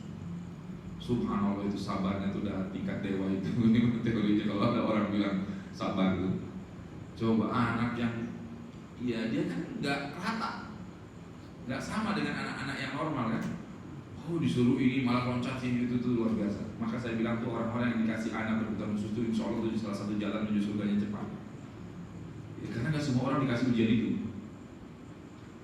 Kita harus mencintai di saat kita benci. Itu tuh orang punya anak berkebutuhan khusus. Coba anak itu tuh kan keselin, disuruh begini nggak begitu tuh. Tapi kita harus tetap mencintai itu gimana? Suami istri itu cerai karena bencinya udah maksimal, akhirnya cerai kan. Tapi anak kita kan nggak bisa. Kita benci sebenci-bencinya sama anak kita, tapi kita harus tetap mencintai, bayangin. Nah, makannya duduk ya, dia tiba-tiba loncat. Nah, makannya nasinya tiba-tiba dia kemana-mana gitu. Coba. Tapi kita harus tetap mencintai, itu kan berat tuh. Dan kita harus tetap lemah di saat dia keras. Coba. Apa sih mah? Kita iya nah, makan sedikit-sedikit ya, coba Masya Allah. Maka saya bilang itu salah satu jalur ninja lah bahasa anak muda itu. Jalur ninja menuju surga kalau sabar. Makanya auladukum fitnah, ujian. Fitnah itu ujian. Nah, tapi anaknya bagaimana yang membuat kita nanti akan ketemu nanti di surga, kita punya anak-anak senang. Karena mempunyai anak itu kan sebuah keindahan, sebuah kebahagiaan. Ini ada tetangga saya sampai sekarang belum punya anak, udah berapa belas tahun itu rumah tangga. Ya udah ngelamun aja. Saya kadang-kadang suka manggil ke rumah, "Pak Ustaz, ada hizbah nggak?" Ada. Suruh main ke rumah dia cuma untuk menghibur rumahnya berdua. Nggak ada hiburan. Kita punya anak Pak, lagi kesel sama istri lihat anak Pak, langsung kau obatin lihat anak. Dan saya punya punya kebiasaan tuh kalau saya pulang tuh anak saya tuh meluk saya. Wah itu rasanya tuh capek hilang semua. Di kerjaan masalah banyak gitu ya, ketemu orang yang gak sependapat, itu lihat anak meluk anak tuh hilang. Dan itu tidak dirasakan oleh orang-orang yang punya anak. Nah itu bagaimana kalau kita bawa ke sana? Tentunya ya harus pakai agama. Gak bisa kalau nggak pakai agama mendidik anak. Ini yang akan menjadi PR banyak itu adalah di saat kita mendidik anak itu nanti sudah besar. Ini kadang-kadang ada konsep begitu. Kalau saya mendidik anak itu sejak dini. Anak saya tuh itu nggak pernah dia berani ninggalin sholat. Karena sekarang umurnya dari umur SD kelas 1 saya bilang, "Kakak nggak mau sholat, keluar dari rumah, buka baju, buka celana, keluar dari rumah, nggak boleh tinggal di rumah ya." Walaupun itu kan omongan sebenarnya omongan nggak mungkin ya kan? Masa anak kita buka baju tuh keluar? Tapi itu anak kita karena takut, akhirnya konsekuensinya sekali nggak sholat dia harus keluar dari rumah buka baju. Maka sekarang nggak ada tuh saya ngomong begitu lagi, cuma sekali saya ngomong. Kakak sholat udah paham dia. Kalau nggak sholat ayah pasti nggak mau rumahnya ditempatin sama orang nggak sholat karena mengundang azab Allah. Dia bilang gitu. Keras di awal, selesai ke sananya. Nggak ada. Bangunin sholat subuh tuh. Kakak udah subuh langsung dia nggak ada namanya. Ada orang yang bangunin anak tuh diam dulu. Anak saya nggak langsung keluar. Kenapa? Karena saya dari awal keras. Karena diajarin bapak saya keras sama anak sekali, maka kesananya nggak keras lagi. Tapi kalau lembut di awal, keras di akhir nggak ketemu. Waktu kecil dia nggak apa-apa, masih kecil ya, nggak apa-apa, iya nggak apa-apa. Kata bapaknya, sholat itu masih nggak apa-apa lah ya, masih kecil, nggak apa-apa. Udah gede, keras bapaknya, sholat kamu kalau sholat, keras sudah nggak bisa, udah jadi. Saya cuma ngomong sekali itu, kakak kalau nggak sholat, buka baju keluar dari rumah. Karena itu baju ayah, kan bajunya dibeli nama ayah. Itu mungkin SD kelas 1 PTK saya lupa. Sampai sekarang ini udah. Karena dia tahu ayahnya pasti tidak akan ridho kalau dia tinggal di rumahnya kalau dia dalam keadaan tidak sholat. Karena kata dia mengundang azab Allah. Maka dia ngajarin adiknya, dek sholat deh, nanti azab Allah turun. Nah, ini penting bahwa anak kita pun bisa saja dibawa ke sana, ke akhirat, supaya kita kumpulnya dengan keluarga kita. Kemudian berikutnya yang bisa dibawa ke sana adalah ilmu. Ilmu ini nggak mesti harus jadi ustaz atau nggak mesti jadi penceramah ya. Ibu setiap dapat kajian dirangkum, diketik lewat handphone, di-share ke grup. Inilah ibu-ibu berikut rangkuman pengajian tadi siang. Ini bukan ilmu ibu toh, ilmu yang dari ustaz. Ustaz juga sebenarnya nggak punya ilmu, itu ilmunya Al-Quran dan hadis. Yang benar, yang salah berarti dari ustaznya kan gitu teorinya. Ibu rangkum, ya, kemudian ibu share lagi di grup supaya mengingatkan, itu juga. Ustaz sekarang nggak usah ngerangkum Ustaz. Ada dia live itu di Instagram sama di ininya, tinggal cari aja kajian gitu. Tapi itu beda. Kajian online, ini saya juga kadang-kadang kalau ngaji dengan pengajian alumni dengan kiai saya, ngaji online itu beda rasanya. Ada apa ya? Ada frekuensi yang hilang. Ya nggak tahu. Saya coba ibu ngerasain nggak kalau ngaji online itu beda dengan yang kita tatap muka? Saya ngerasain loh, beda. Jadi kalau ngaji online itu saya nggak ketemu antara spiritual saya dengan guru saya, nggak talaki namanya. Walaupun itu sebenarnya live, waktunya sama. Tapi kalau datang itu beda. Ada ketemu kiai saya, kemudian ini gimana kabar, sehat? Alhamdulillah. Ada pegangan tangannya, perlu kita ditanya kabar itu lain. Kemudian pas ketemunya juga kita kayak penuh rahmat sekali lihat memandang guru kita itu. Nah itu berbeda rasanya. Tapi bagi yang terdesak karena nggak sempat, ya dikodok dengan lihat streaming nggak ada masalah. Cuma maksudnya memang lain lagi. Karena kalau bicara tentang keilmuan, Google tuh pahalanya lebih banyak, YouTube tuh lebih banyak. Tapi kalau barokah nggak dapat dia. Yang dapat barokah itu tetap talaki, ketemu dengan guru. Nah, maka ilmu itu sejatinya kita tuh bisa mendapatkan ilmu yang bermanfaat, kemudian kita share, nggak mesti harus jadi ustaz. Ustaz itu kan sebenarnya bukan gelar ya. Emang ada sekolah atau pesantren yang mencetak ustaz? Nggak ada kan? Ada berapa banyak orang anak-anak kita keluar dari pesantren nggak jadi ustaz juga? Tapi tiba-tiba ada orang yang pernah nyantet dia jadi ustaz. Arab gundul nggak ngerti, nahu sorof nggak ngerti gitu. Nah, ustaz itu sebenarnya gelar dari masyarakat. Dilihat dari beberapa faktor keilmuan, faktor amalnya, ya kan? Maka sebenarnya saya juga belum layak jadi ustaz. Cuma ketika ada orang memanggil saya ustaz, jadi pagar aja. Oh iya, saya gini-gini juga ustaz. Jadi kalau mau maksiat jadi berhenti ustaz. Jangan sampai gelar saya dua, ustaz kok begitu. Jadi pagar aja, positive thinking aja. Assalamualaikum Pak Ustaz. Oh iya. Ya akhirnya kita jadi rendah diri. Ustaz kita nih, masa ustaz sombong kan gitu teori. Jadi penting buat kita untuk bisa membawa ilmu yang kita punya ke sana. Misalkan ibu punya ilmu Excel, ya, ibu jadi panitia Maulid Nabi atau jadi panitia zakat, ibu ngitung, jadi apa ibunya? Ibu misalkan nanti ada profesinya dokter gigi, oke, nanti ada di masjid kita periksa gigi gratis, ibu ngamalin ilmunya sekali, jangan dibayar dulu, sosial sesekali, bawa ke sana. Ibu misalkan punya ilmu tentang parenting, bikin seminar, saya pengisinya nggak usah dibayar, jadi ilmu yang bermanfaat. Makanya ini sesuai dengan idza matal insan in qata'a amaluhu illa min salasin shadaqatin jariyah, itu harta berarti. Terus au ilmin yuntafa'u bihi, ilmu yang bermanfaat, au waladun shalih, keluarga berarti. Ini dapat. Jadi pahalanya bisa dibawa ke sana dan kita bisa ketemu lagi dengan mereka. Kemudian yang kelima yang bisa dibawa ke sana adalah omongan.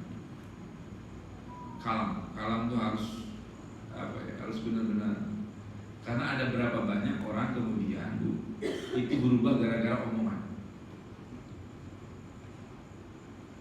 Saya selalu teringat-ingat kata-kata ibu saya itu nggak tahu itu dari kitab dari mana saya nggak tahu, tapi dia ngomong, saya kalau kecil panggilnya kamu kalau ngejar agama dunia pasti dapat, tapi kalau kamu ngejar dunia akhirat belum tentu dapat.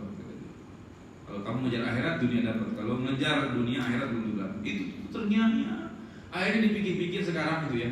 Iya juga ya, saya kalau nggak ngejar akhirat, nggak belajar ilmu agama, mungkin nggak nyampe juga ke Mekah, nggak bisa juga ketemu ibu-ibu di sini gitu kan.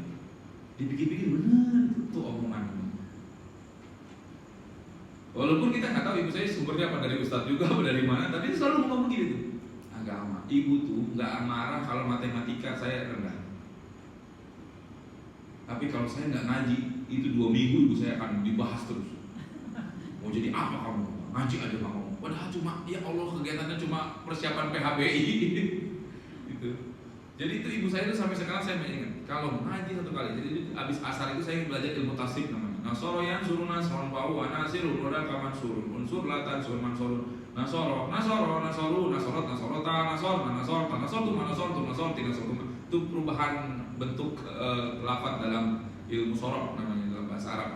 Itu setiap habis asar sampai menjelang maghrib itu saya belajar ilmu tasrif. 1 kali saya nggak ngaji gara-gara kelelahan pulang dari sekolah, itu dibahas 2 minggu.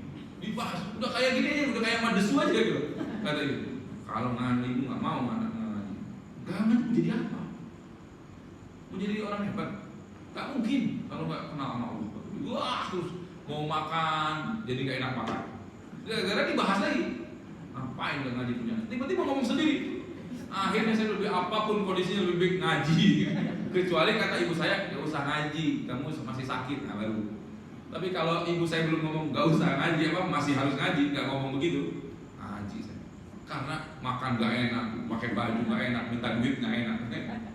Kadang-kadang makanya saya suka ingat sama ibu saya kalau ngomong, Bu, ingat gak dulu waktu saya kecil, ibu kalau saya ngaji, berasa kan sekarang lagi gitu. Jadi memang begitu. Di kita nih sekarang kebalik. Kalau nilai bahasa Inggrisnya turun, matematikanya turun, marah orang tuanya. Ditambahlah dia jam les kursusnya lagi kan, yang anaknya makin stres, ya kan? Giliran sholat subuh nggak sholat subuh biasa aja, giliran nggak sholat zuhur biasa aja, karena emaknya juga nggak sholat. Ya kan, nyalahin anaknya berarti nyalahin diri sendiri kan. Tapi kalau nyalahin bahasa Inggris nilai kecil, karena dia jago bahasa Inggris. Ini kebulak-balik sekarang dunia. Maka agama yang lebih utama. Maka omongan itu jadi orang tua harus bagus. Ya. Jadi dulu tuh ibu saya juga gitu. Udahlah, kalau akhirat bagus mah dunia ngikutin. Ibu mah nggak nuntut kamu jadi orang sukses, punya usaha segala, enggak. Ibu mah lihat kamu bisa datang ke kuburan, bisa baca doa saja, itu udah senang katanya. Kata ibu saya begitu. Sekarang kan lucu, orang meninggal tiba-tiba sibuk foto-foto aja.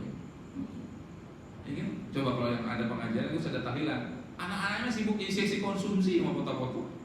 Harusnya tuh anak-anaknya berderet ngaji paling depan, bukan yang sibuk foto-foto, bikin konsumsi. Bukan, itu mah ada bagian, dan itu dalam kitabnya wa yusanu tahiyatu ta'am li jironi, yang disunahkan membantu acara begituan tuh jiron, tetangga. Oh iya siap Bu, ya, jadi mau jemput anaknya.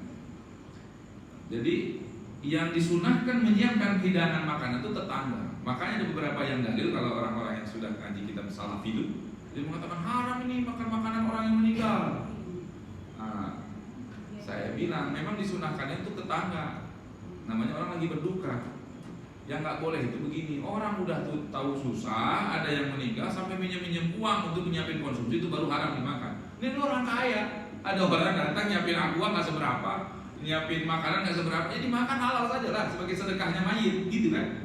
Karena dia keluarganya, anaknya bersedekah atas nama si mayit, nggak ada masalah.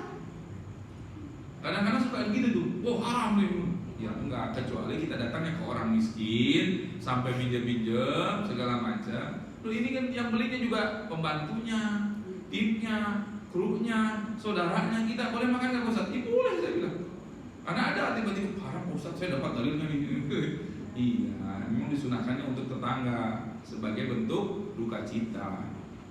Tapi kalau orangnya ada, kemudian nggak merepotkan, kemudian kita juga nggak minta, tiba-tiba sudah ada datang, ya nggak ada masalah itu kan. Sebagai diniatkan sedekahnya mayit. Kadang apa Ustaz tahlilan itu? Apa itu tahlilan Ustaz? Nggak ada, inkotoa. Semua orang kalau udah meninggal itu putus amalnya Pak Ustaz. Saya bilang kalau semua begitu, kenapa Rasul mengajarkan sholat mayit? Sholat mayit itu yang sholat kita yang hidup, tapi yang dapat pahala orang yang disolati yang mati. Kemudian doanya Allahumma ighfir lahu warhamhu. Kalau nggak nyampe, kenapa Rasul mengajarkan Allahumma ighfir lahu warhamhu wa'afihi wa'fu anhu? Coba ente mati duluan terus kasih kabar kita, nyampe nggak gitu? Nyampe lah, nggak mungkin nggak nyampe. Saya di Masjidil Haram sholat itu jenazah nggak ada yang tahu nama mayitnya. Memang disebutin nama mayitnya. As-sholatu alal amwat, kan gitu kan? Wa tifli yarhamukumullah. Sholat, oh ini amwat berarti ini mayitnya laki-laki. Atfal berarti ada juga anak laki-laki. Udah, Allahu Akbar. Allahumma ighfir lahum warhamhum wa'afi. Nggak nyampe, nggak mungkin Rasul nyontoin. Masa doain orang nggak nyampe? Ini kadang-kadang kita terjebak di situ. Gitu. Yang salah itu justru kalau ada yang meninggal nggak didoain sama sekali. Maka saya kalau ada tausiah di acara takziah itu saya suka bilang ini, Bu, yang harus kita doain itu adalah salah satunya yang ketika kita datang takziah adalah berdoa untuk kita supaya kalau kita meninggal ada juga yang datang mendoain kita. Betapa sedihnya kita meninggal nggak ada yang mau datang doain kita. Karena kalau hanya mengharapkan amal ibadah kita nggak nyampe. Sholat kita berapa rakaat sih sehari? Ngaji kita berapa halaman sih sehari? Nggak nyampe. Tapi kalau di situ ada orang datang, ada orang soleh, ada yang ahli baca Quran, ada yang tukang ibadah, doain kita, cepet tembusnya.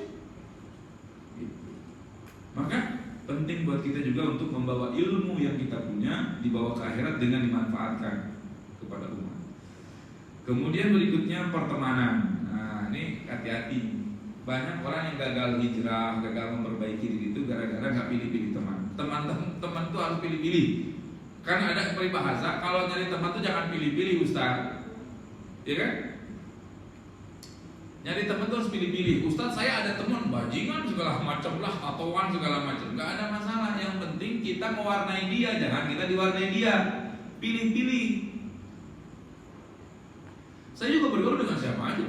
Ada yang nggak sholat, ada yang tukang mabuk, ada yang mungkin tukang judi online juga gitu. Ya bergaul aja. Siapa tahu dengan dia kemudian ngobrol dengan saya, kemudian dia melihat ada keindahan dalam Islam, jadi asbab dia hijrah. Allah alam. Tapi maksudnya pilih-pilih itu kita cari teman juga jangan sampai kemudian kita terbuai dengan pertemanan itu, kemudian kita yang diwarnai, bukan kita yang mewarnai. Karena sejatinya kita tuh harus paling banyak teman baiknya. Karena satu teman baik itu akan memberikan pertolongan kepada 70 teman baik yang lainnya. Ibu di sini nih yang soleh masuk surga. Ibu oleh Allah dikasih kesempatan. Kamu mau nolong siapa? Saudaramu nanti yang belum masuk surga. Nah, pastikan yang diingat sama dia itu saudaranya dulu, ya kan, kerabatnya dulu. Kita yang keberapa diingat kan? Makanya perbanyak teman yang soleh. Takutnya kita nggak disebut. Karena satu orang circle-nya banyak. Nah, perbanyaklah teman yang soleh. Siapa tahu kita diselamatkan oleh teman kita. Nanti dia akan berhujah di depan Allah. Ya Allah, kok saya nggak melihat Bu Anu?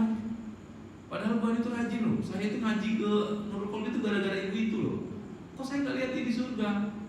Maka bisa jadi Allah angkat itu ibu itu yang di neraka masuk ke surga gara-gara syafaat pertemanan tadi. Maka carilah pertemanan yang bisa di surga. Makanya ada temannya, kalau ada teman-teman kita yang ya, lagi ngobrol, lagi nongkrong di kafe gitu, udah zuhur sholat ya? Itu yang bisa dibawa ke surga. Nggak boleh ngomong itu gosip mah. Kita ngomong topik yang lain aja. Itu yang bisa teman bawa ke surga tuh. Ada orang lewat, temannya bilang, apa itu KW pasti itu tasnya. Ngapain ngomong-ngomong itu tas, punya lu juga bukan. Nah itu teman yang bisa di surga, saling mengingatkan. Nah termasuk hobi, punya hobi itu harus dibawa ke surga. Ini ada beberapa orang yang saya lihat itu pengajian itu justru muncul karena hobi. Misalkan ibu hobi bowling, ketemu komunitas hobi bowling, jadiin kebaikan. Adalah jadi santunan, adalah jadi pengajian. Kemarin saya hadir di pengajian daerah sini juga Bintaro. Itu yang ngaji itu mantan-mantan pramugari Garuda. Jadi mungkin karena nikah akhirnya keluar dari pramugari itu. Jadi pengajian bagus, baca sholawatnya bagus. Nah ini namanya pertemanan yang kemudian Allah surga. Kemudian bikin hobi yang bersama yang mau kebaikan, sholawatan segala macam. Ini bagus juga. Jadi bawa hobi itu ke surga. Nah oleh karena itu mudah-mudahan kita semua termasuk hamba-hamba Allah yang mikirnya cuma bukan di sini, tapi sampai mikirnya ke sana. Apapun yang kita miliki, apapun yang menempel dalam diri kita, apapun pergaulan kita, apapun aktivitas kita. Karena betapa ruginya kita kalau terjebak hanya pada tataran sementara, tidak tataran yang abadi. Yang abadi itu wal akhiratu khairul laka minal ula. Akhirat itu lama dan itu yang utama buat kita pikirkan. Maka jadikan semua aktivitas ibadah, karena ibadah itu bukan hanya sholat. Untung konsep agama Islam itu ibadah itu bukan hanya sholat. Bayangin kalau ibadah hanya sholat, kita harus sholat terus ya kan? Ternyata enggak. Ngaji jadi ibadah, silaturahim jadi ibadah, ngasih nasihat jadi ibadah, nolong orang jadi ibadah. Ada istilahnya namanya imatatul ada anitorik, buang duri di jalan takut keinjak orang, itu ibadah. Wa irsyadul rajul, ada orang nanya, "Pak, rumahnya ibu ini di mana?" "Oh, di sana." Nah, itu pun ibadah. Bayangin coba. Senyum sama saudaranya itu sedekah, itu ibadah. Itu indahnya, dibawa ke sana. Jangan sampai kita terjebak hanya mikirin di sini, padahal yang di sana lah yang abadi. Itu Bapak Ibu, saya kira silakan sisanya yang ingin bertanya dipersilakan.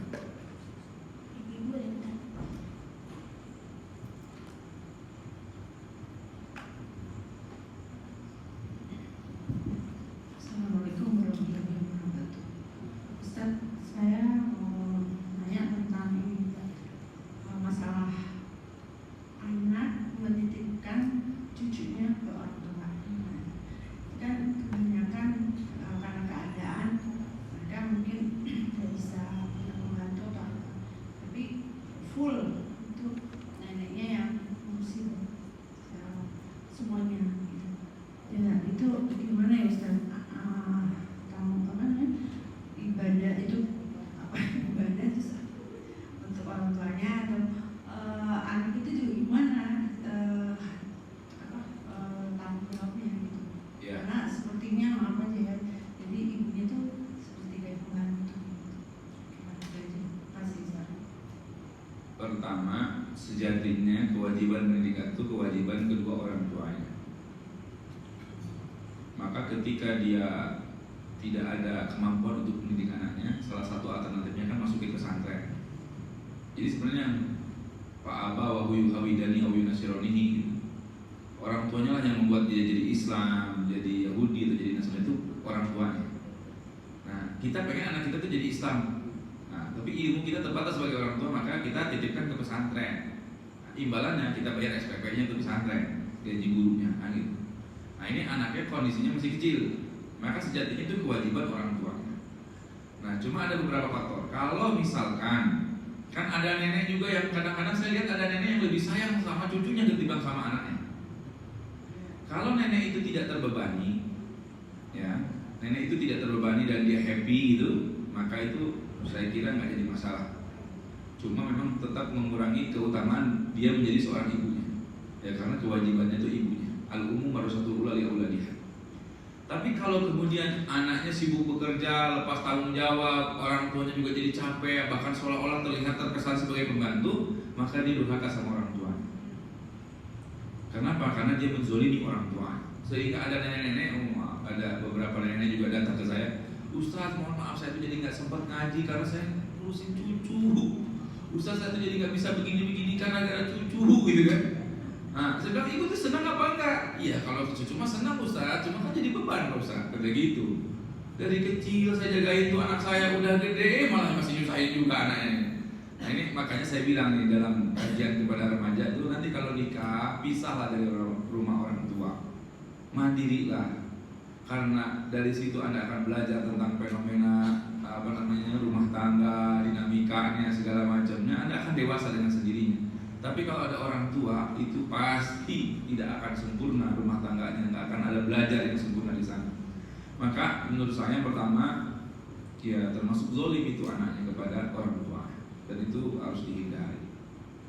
Ya, bagaimana Ustadz supaya anak ini sadar? Nah, beberapa misalkan kalau itu ibu itu misalkan ada pengajian atau apa, disekenariokan, "Ustadz nanti tolong bahas tentang itu ya, biar orang itu dengar." Supaya kesannya jangan ibu yang nyeramahin ya gitu. Ini strategi aja. Jadi kan kadang-kadang kita niatnya baik tapi caranya nggak baik jadi nggak baik ya kan. Nah, yang kedua misalkan kalau dia ada di grup, satu grup dengan kita nih anaknya nih, kasih keutamaan mendidik anak secara langsung. Memang ada pilihan sih. Ketika istri saya waktu itu masih bekerja, kemudian anak kedua, saya itu kan orangnya bukan tipe orang yang melarang kerja. Maksudnya ya silakan hak dia lah. Uangnya juga kita nggak pernah minta juga. Yang penting dia happy. Maksudnya saya berpikir gini, ketika istri saya bekerja, kan dia punya hak atas pendidikan yang dia terima dari orang tuanya, kemudian sampai dia bisa bekerja. Hak dia juga untuk menikmati apa yang dia usahakan. Saya mikirnya gitu ya. Sehingga saya waktu nikah itu tidak ada perjanjian pranikah kalau dia harus berhenti bekerja. Tapi ternyata ya lama-kelamaan juga sadar bahwa anak itu lebih utama daripada dia menghasilkan uang jutaan gitu. Dan itu saya terasa banget berkahnya di saat waktu istri saya bekerja, malah nggak dapat apa-apa, nggak bisa ngumpulin apa-apa gitu. Pas udah berhenti, masya Allah malah justru lebih berkah. Itu perasaan saya. Artinya dengan konsep Islam itu ada namanya barokah. Jadi istri kita yang dianggap dulunya justru bekerja itu akan membantu keuangan keluarga, menambah pundi-pundi, justru malah nggak jadi apa-apa. Di saat justru dia berhenti, malah itu lebih berkah rasanya kerja. Bisa kebeli ini, bisa ini gitu. Itu tuh ada begitu tuh. Akhirnya istri saya berhenti dengan kemauannya sendiri. Jadi tidak ada yang terpaksa. Ketika kemudian butuh uang lagi segala macam, lihat teman-temannya masih kerja, dia pengen kerja, oh ini kan pilihan saya. Tidak ada intimidasi dari suami. Nah, maka penting juga mengingatkan bahwa anak itu adalah investasi termahal, ya. Dan investasi dua dunia akhirat. Sayang kalau kemudian kita tidak membersamainya di saat tumbuh kembangnya. Maka jangan aneh ketika nanti anak-anak kita sudah dewasa, tiba-tiba dia bisa berantem dengan kita, beda pendapat, marah, ya karena kita tidak membersamainya dia waktu kecil. Karena dia tidak mengenal kita dari kecil. Dia taunya neneknya misalkan, dia taunya babysitternya, alhamdulillah. Maka pentinglah kolaborasi. Tapi bukan berarti juga ibu-ibu yang bekerja kemudian ini, ya bagi-bagi ada proporsional ya. Prioritas tetap untuk anak ada bagi yang ibu-ibu bekerja. Bukan berarti juga semua ibu-ibu yang bekerja juga abai terhadap anak, enggak juga. Saya lihat juga banyak juga. Yang penting itu ada skala prioritas, gitu kan. Tapi bagi yang anak-anak yang misalkan dia sibuk bekerja, menyerahkan ke neneknya, dilihat juga neneknya senang apa enggak, ya kan. Kemudian kemampuan neneknya, takutnya ada yang sudah ya secara fisik juga nggak mampu, gendong-gendong tetap dipaksakan. Nah, ini menurut saya anak ini zalim terhadap orang tua, dan ini takutnya uququl walidain, menyakiti hati kedua orang tua, dan ini salah satu azab yang disegerakan, salah satunya akan disegerakan di dunia. Jadi salah satu azab yang disegerakan itu adalah menyakiti hati orang tua, maka hati-hati. Nah, bagaimana kita nasihatinnya ya tadi dengan cara ada video-video atau ada kajian, dia hadir, dititipkan ke Pak Ustadz supaya membahas tentang itu segala macam supaya dia tidak tersinggung oleh kita, tetapi dia menerima secara ilmu dari luar. Gitu. Itu Bu. Jadi kalau memang ada kesan di situ menzolimi, apalagi memang sudah ditanya ke orang tuanya ya, neneknya itu merasa terbebani, ya itu zolim, berbuat zolim, uququl walidain. Oke, ada lagi. Tapi saya kemarin ketemu juga sama tetangga, anaknya bidan ya kalau nggak salah. Enggak, ahli gizi kalau nggak salah, kerja di rumah sakit. Dia ngontrak di dekat rumah saya. Nah, neneknya itu orang Garut, saya kebetulan saya ngomong Sunda kan, kumaha ibu dah, kumaha betah di dia, betah. Gimana ibu senang ngurus cucu? Saya bilang gitu ya, saya iseng. Saya sih senang Pak Ustadz, justru walah di rumah saya ngelamun karena anak saya cuma 2, yang satu masih di pesantren, yang satu ini anak perempuan pertama nikah punya cucu. Kebetulan saya sama suami sudah bisa. Jadi ya ini hiburan saya Pak Ustadz. Senang ibu, senang saya. Nah ini nggak apa-apa, senang namanya kan. Justru saya kalau nggak ngurus cucu kayak malah ngelamun, bengong katanya gitu. Nah ini tidak termasuk uququl walidain. Kalau neneknya senang sebagai hiburan gitu. Nah kalau ikut anak kan Ustadz saya nggak usah mikirin beli beras, beli masak segala macam, ada anak yang ngurusin gitu. Nah, berarti ini adalah kondisinya itu beda-beda gitu ya. Oke? Ustaz mau tanya lagi, ada titipan pertanyaan. Jadi kayak ini fenomena akhir zaman kali ya. Jadi orang itu walaupun jadi dia tuh prinsipnya tuh dunia akhirat gitu loh. Jadi dunia dia tetap bertahan, misalnya kalau dia diajakin pergi ke tempat-tempat maksiat atau gimana dia tetap datang. Tapi prinsip dia yang penting dia sholat 5 waktu. STM-nya namanya sholat terus, maksiat jalan terus. Nah itu gimana ya Ustaz dengan fenomena seperti itu? Itu tuh wala talbisul haqqa bil batil. Jangan kau campur adukan dan hak dan yang batil. Dan itu tidak akan pernah menyatu seperti air dan minyak. Jadi orang menganggap bahwa ya udah saya maksiat ya nanti saya tobat lagi. Saya maksiat nanti saya sholat lagi. Nggak gitu konsepnya. Pertama, konsep yang pertama itu bertentangan dengan faida ajaluhum la yastakhiruna sa'ata wa la yastaqdimun. Kita tidak pernah tahu antara kita maksiat dan keinginan tobat dengan umur kita duluan yang mana. Kalau tiba-tiba ajal lebih dulu, bisa jadi dia mati dalam keadaan maksiat. Alhamdulillah. Saya kalau mau minjem utang tuh mikir-mikir. Kenapa? Karena siapa yang mau bayar? Itu jangan-jangan keluarga kita nggak tahu juga kalau kita punya utang sama dia. Kan nggak mungkin kita woro-woro gitu, kecuali istri kita kasih tahu. Saya itu ada satu catatan di handphone saya tuh apapun yang tentang rahasia, pin segala macam ada. Jadi Bunda kalau saya tiba-tiba ini buka handphone ayah di catatan itu lengkap di situ. Saya punya hutang berapa segala macam saya catat gitu. Misalkan ini saya catat kemarin ada saya beli bubur mau bayar tukang buburnya nggak ada receh uang kecil. Uang saya 100.000, buburnya cuma 10.000 kan. Anak saya waktu itu lagi sakit. Terus ya lu Pak Ustadz, kan saya kenal sama Pak Ustadz, rumah juga saya tahu kata dia gitu kan. Ya namanya tetangga kan tukang buburnya. Ya udah, tapi ingetin ya. Langsung saya catat. Bubur belum bayar. Karena saya takutnya pas pulang saya ketabrak mobil segala macam meninggal. Nah, dia nggak tahu si tukang buburnya pas datang tajiah juga nggak mau. Ah udahlah, cuma 10.000 doang, masa iya. Tapi kan itu tetap hutang saya. Nah maka saya bilang apa sih? Dulu zaman para sahabat itu nulis di bawah bantal. Nulis hutang segala macam urusan itu taruh di bawah bantal. Jadi kalau meninggal di tempat tidur dibuka ada catatan tuh tentang itu. Nah kalau saya di handphone sekarang, karena apa? Karena handphone ini ada iCloud-nya, ada emailnya, artinya bisa muncul semua kan. Ketika handphonenya rusak atau apa gitu bisa muncul. Nah oleh karena itu, yang pasti isi saya tahu password handphone saya. Nah kalau sampai pin juga tahu. Cuma ATM saya pegang. Cuma kalau lagi nggak sadar tiba-tiba ATM hilang. Ya, tapi artinya ini kita tuh harus punya wasiat ya, karena kita nggak tahu meninggal kapan.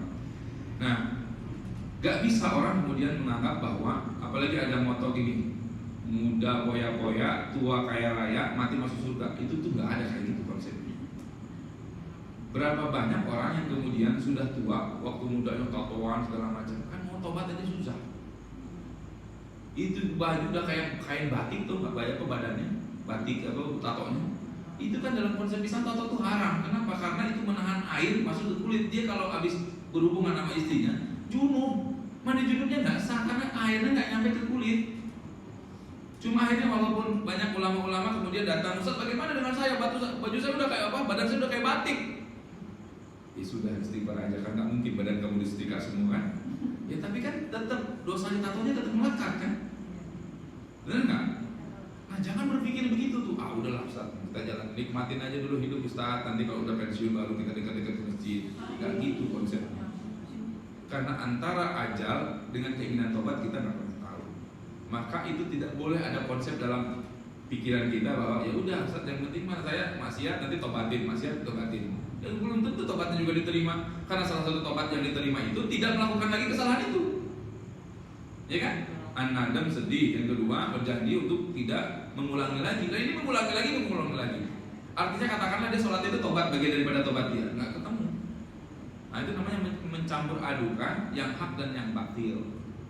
Nah contohnya kayak orang mau maling, mau nyuri, tapi pakai kalimat astagfirullahaladzim. Nah itu nggak bisa konsepnya. Sama orang maksiat dengan istighfar, nanti sholat lagi istighfar lagi nggak bisa. Itu tetap dosa. Nah maksiat dia udah jelas akan dia terima, tapi sholat dia belum tentu diterima, paham? Nah, jadi jangan sampai begitu. Tapi kalau ada orang-orang yang misalkan dosa-dosa kecil ya, ya Ustaz, ya tetap aja sholat supaya siapa tahu dengan sholatnya dia berhenti. Tapi menjadikan asumsi itu jangan, nanti ya. Jadi saya kalau lihat kawan-kawan saya yang masih suka mabok gitu ya segala macam, ya kita sholat lah. Bener Ustaz, bukannya kalau orang mabok enggak, iya memang sholatnya nggak diterima orang namanya yang mabok ya kan. Tapi siapa tahu dengan sholat kamu yang nggak tahu kapan itu memberhentikan kamu dari mabok. Niatnya harus begitu. Jangan niatnya Ustaz, udah saya maksiat aja, kelabing segala macam. Tapi kan saya sholat juga Pak Ustaz, itu nggak gitu konsepnya. Tapi kalau kemudian dia tetap berusaha untuk sholat, walaupun dia dalam keadaan maksiat itu bagus.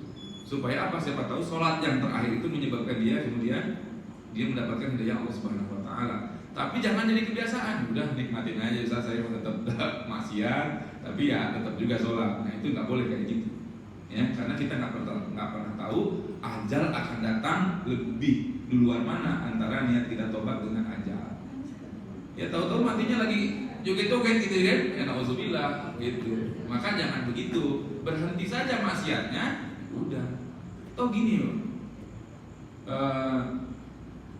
kita lihat orang-orang yang banyak maksiat itu kan rata-rata kalau udah tua banyaknya penyesalan, benar nggak? Berarti kan sebenarnya tidak membahagiakan kan? Kan harusnya kalau membahagiakan itu tidak ada penyesalan, benar nggak Bu? Kalau memang betul maksiat itu membahagiakan, kenapa ada penyesalan? Berarti itu bukan yang membahagiakan. Yang membahagiakan itu yang tidak mengundang penyesalan. Jadi saya alhamdulillah saya bahagia karena saya maksiat enggak. Ya saya ke masjid alhamdulillah. Nah, itu bahagia sejati. Tapi kalau Ustaz saya mah dulu tuh semua maksiat sudah saya jalani Pak Ustaz. Makanya saya nyesel. Berarti itu tidak membahagiakan karena dia juga nyesel. Gitu ya.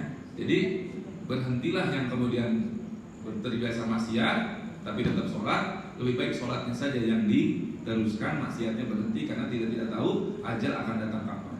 Itu. Mata di nafsu biar ditamu. Tidak ada yang tahu kapan kita akan meninggal. Itu Bu.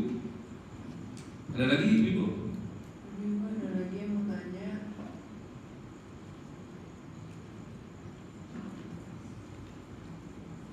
Ada Bu Haji mau nanya? Udah.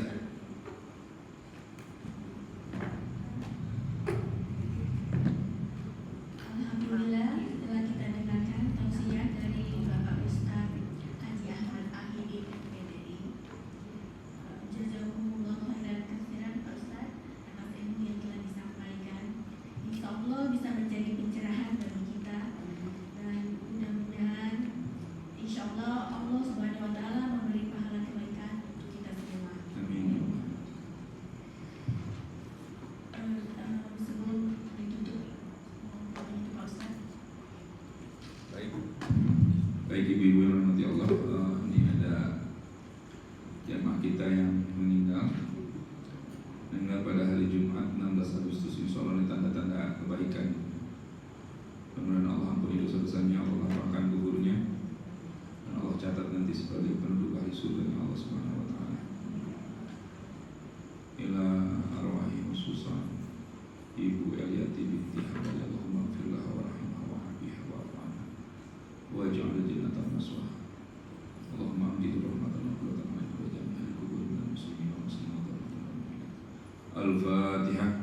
A'udzu billahi minasy syaithanir rajim. Bismillahirrahmanirrahim. Alhamdulillahi rabbil alamin arrahmanir rahim maliki yaumiddin. Iyyaka na'budu wa iyyaka nasta'in ihdinas siratal mustaqim siratal ladzina an'amta 'alaihim ghairil maghdubi 'alaihim waladdallin. Yang kedua kita mintakan Fatihah untuk Ibu Midarhana binti Husain yang sedang sakit. Semoga Allah angkat penyakitnya, Allah berikan kesehatan yang sempurna sehingga bisa melaksanakan aktivitas seperti mana biasa. Allahumma anta syafi la shifa illa shifauka shifa la yadurru illa shifauka. Bismillahirrahmanirrahim. Ibu Midarhana binti Husain. Al-Fatihah. A'udzu billahi minasyaitonir rajim. Bismillahirrahmanirrahim. Alhamdulillahirabbil alamin arrahmanir rahim. Maliki yaumiddin. Ihdinas siratal mustaqim siratal ladzina an'amta 'alaihim ghairil maghdubi 'alaihim waladdallin. Alhamdulillahirabbil alamin hamdan syakirin hamdan 'amin hamdan yafi ni'amahu wa yukafi'u mazidah. Ya Rabbana lakal hamdu kama yanbaghi li jalali karim wa 'azimi sultanik. Allahumma ij'alna niyatan niyatal mukhlisin wa du'ana du'al maqbulin wa qira'atan qira'atal dzakirin wa salatana salatal khashi'in. Allahumma innaka ta'lamu sirrana wa 'alaniyatana wa ta'lamu hawaijana faghfir lana dzunubana faghfir lana hasil maqsudana wa matlubana wa muradana fid dunya wal akhirah. Allahumma hdina bima rajawtana ya muhawwilal hali wal hawil halana ila ahsanil hal. Allahumma aghnina bil ilmi wa zayyina bil hilmi wa akrimna bit taqwa wa jamilna bil afiyah. Allahumma jam'an hada jam'an marhuma wa tafarruqan masuma. Allahumma jam'an hada jam'an mashkura wa tafarruqana min ba'dihi tafarruqan maghfur.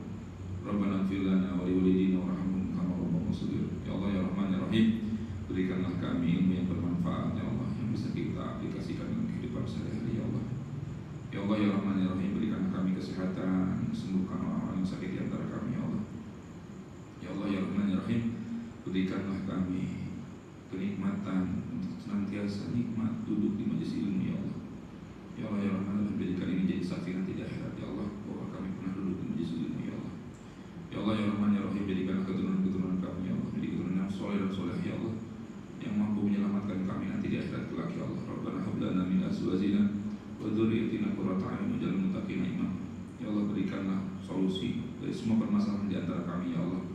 Yang sedang mencari rezeki semoga Allah mudahkan ya Allah. Yang sedang ada masalah semoga Allah berikan solusi dari permasalahan ini ya Allah. Dijauhkan dari musibah ya Allah, dijauhkan dari dengki orang ya Allah, dijauhkan dari orang sombong, dijauhkan dari orang-orang yang menzalimi kita ya Allah. Rabbana zalamna anfusana wa illam taghfir lana wa tarhamna lanakunanna minal khasirin. Ya Allah, jadikanlah tempat ini ya Allah, ini tempat yang berkah, pengajian ini tempat pengajian yang berkah ya Allah. Undang orang-orang untuk sama-sama ingin untuk datang ke majelis ilmu ini ya Allah.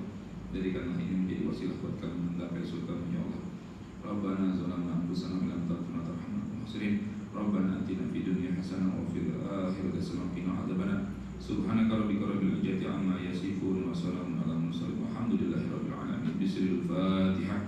A'udzu billahi minasyaitonir rajim. Bismillahirrahmanirrahim. Alhamdulillahi rabbil alamin arrahmanir rahim maliki yaumiddin. Iyyaka na'budu wa iyyaka nasta'in. Ihdinas siratal mustaqim. Shiratal ladzina an'amta 'alaihim. Terima kasih, benar dari Allah, salahnya dari kedua saya pribadi.